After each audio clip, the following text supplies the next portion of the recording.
बिस्मिल्लाहिर्रहमानिर्रहीम। अस्सलाम वालेकुम नाज़रीन, मैं हूं अहमद फवाद और आप देखते हैं मुझे मेरे यूट्यूब चैनल और फेसबुक पेज पर। नाज़रीन, आज के इस व्लॉग में दो खबरें हैं जो कि आपके साथ शेयर करूंगा।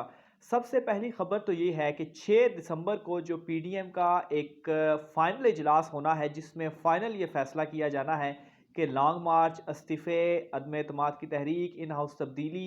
क्या मामलात जो है वो करने हैं। नून लीग से इस चीज़ का जवाब मांगा गया था मौलाना फजल रहमान की जानिब से। तो ये तमाम तर चीज़ें डिसाइड कर ली गई हैं नून लीग की तरफ से, वो क्या करने जा रही हैं। अदम एतमाद, लॉन्ग मार्च और इन हाउस तब्दीली के हवाले से एक तो ये डिटेल्स आपको आपके साथ शेयर करूंगा, और दूसरे नंबर पर नाजरीन, पीपल्स पार्टी किस तरीके से ताकतवर लोगों के साथ मिलकर इमरान खान के खिलाफ किस प्लान के ऊपर अमल जो है वो कर रही है, और किस हद तक इस प्लान में वो कामयाब हुई है, और कितना बड़ा नुकसान वो इमरान खान साहब, ना सिर्फ इमरान खान साहब को बल्कि इस प्लान से मुल्की इदारों को पहुंचने जा रहा है। इसकी भी बहुत अहम और एक्सक्लूसिव तफसीलात हैं जो कि आज की इस व्लॉग में आपके साथ शेयर करूंगा। तो सबसे पहले नाज़रीन, नवाज लीग के फैसले के हवाले से मैं आपको तफसीलात बता दूं कि उन्होंने पीडीएम में क्या जो फैसला है वो किया है। तो इस हवाले से नाज़रीन, कुछ जो लोग थे, एक तो शहबाज शरीफ से उन्होंने इस हवाले से डिस्कशन भी की है कि वो किसी भी सूरत अदम एतमाद की जो तहरीक है, और उसके बाद जो एक फाइनल डिसीजन भी सामने आया है, एक तो अदम एतमाद की तहरीक यानी कि इन हाउस तब्दीली, और दूसरे नंबर पर जो मौलाना का मुतालबा था कि नून लीग इस्तीफ़े जो है वो पार्लियामेंट में मुश्तरका तौर पर पूरी जो पीडीएम है वो देगी। इन दो चीज़ों के ऊपर जवाब मांगा था। तो ना ही इन हाउस तब्दीली या तहरीक अदम एतमाद के हवाले से शहबाज शरीफ माने हैं, और ना ही इन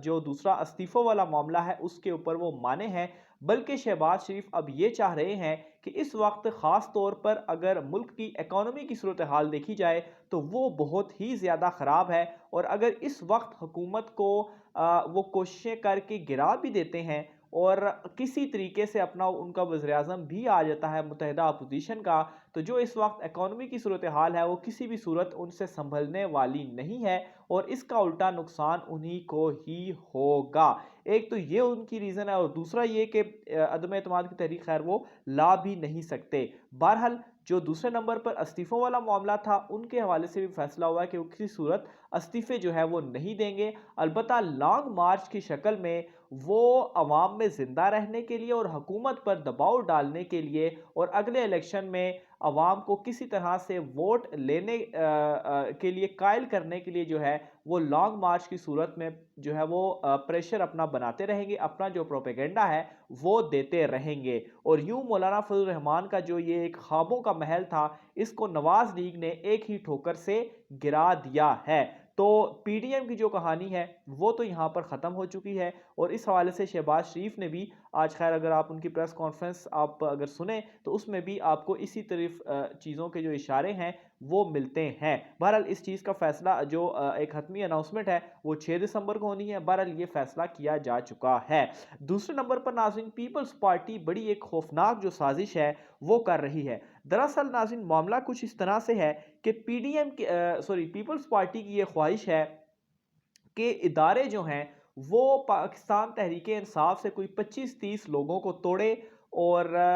क्या करे, उन लोगों को भी और इत्तेहादियों को भी तोड़े, और किसी तरीके से वो पीपल्स पार्टी का साथ लें, और मज़ीद जो बाकी अपोजिशन है वो भी पीपल्स पार्टी का साथ दे, और वो क्या करें कि इमरान खान साहब के खिलाफ अदम एतमाद की तहरीक लाकर उन्हें हटाएं, और ख़ुद जो एक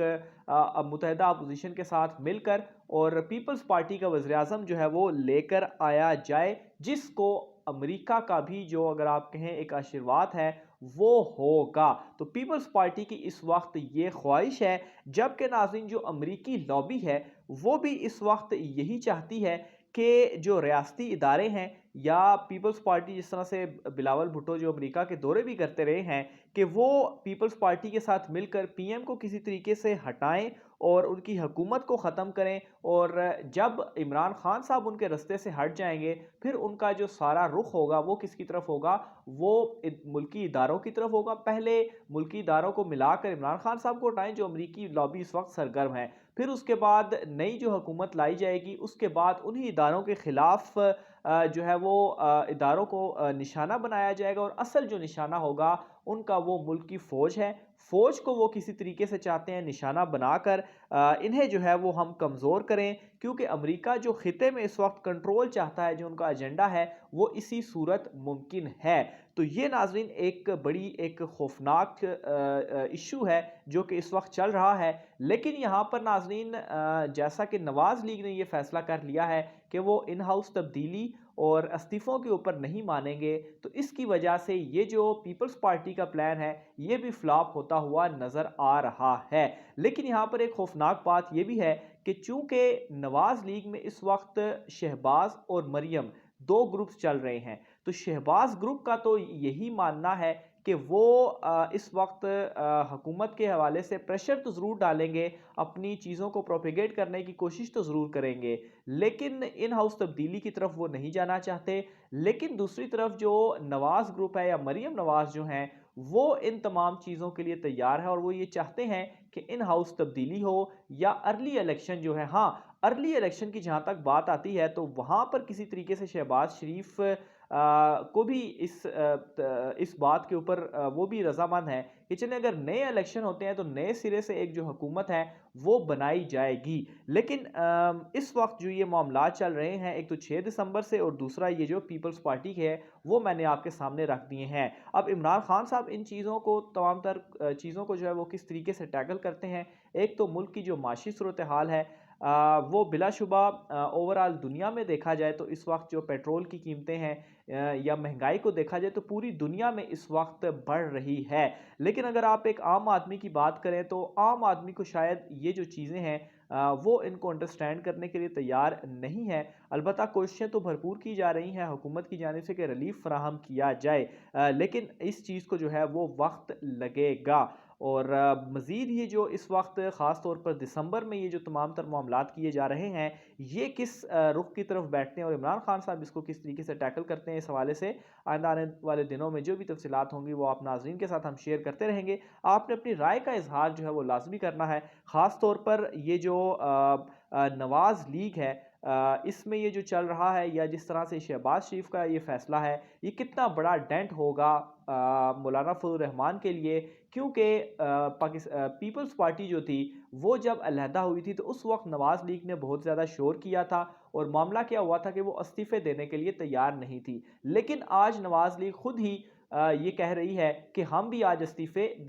नहीं देना चाहते। तो यूँ जो कल मौक़िफ़ था पीपल्स पार्टी का, आज वही मौक़िफ़ अपनाए बैठी हुई है नवाज़ लीग। तो इस हवाले से आप अपनी राय क्या रखते हैं, इसका भी आप कमेंट बॉक्स में इज़हार कीजिएगा। और दूसरे नंबर पर नाज़रीन ये जो मैंने अपना तज्ज़िया आपके सामने पेश किया कि किस तरह से अमेरिका और पीपल्स पार्टी को ख़ास तौर पर इस्तेमाल करके अपनी लॉबी को सरगर्म करना चाहता है और किस तरीके से इदारों को निशाना बनाना चाहता है। आप क्या समझते हैं इस तमाम तर मामले के ऊपर, कमेंट बॉक्स में लाज़मी लिखिएगा। आज के व्लॉग से इतना ही, मुझे इजाज़त दीजिए। अल्लाह हाफ़िज़।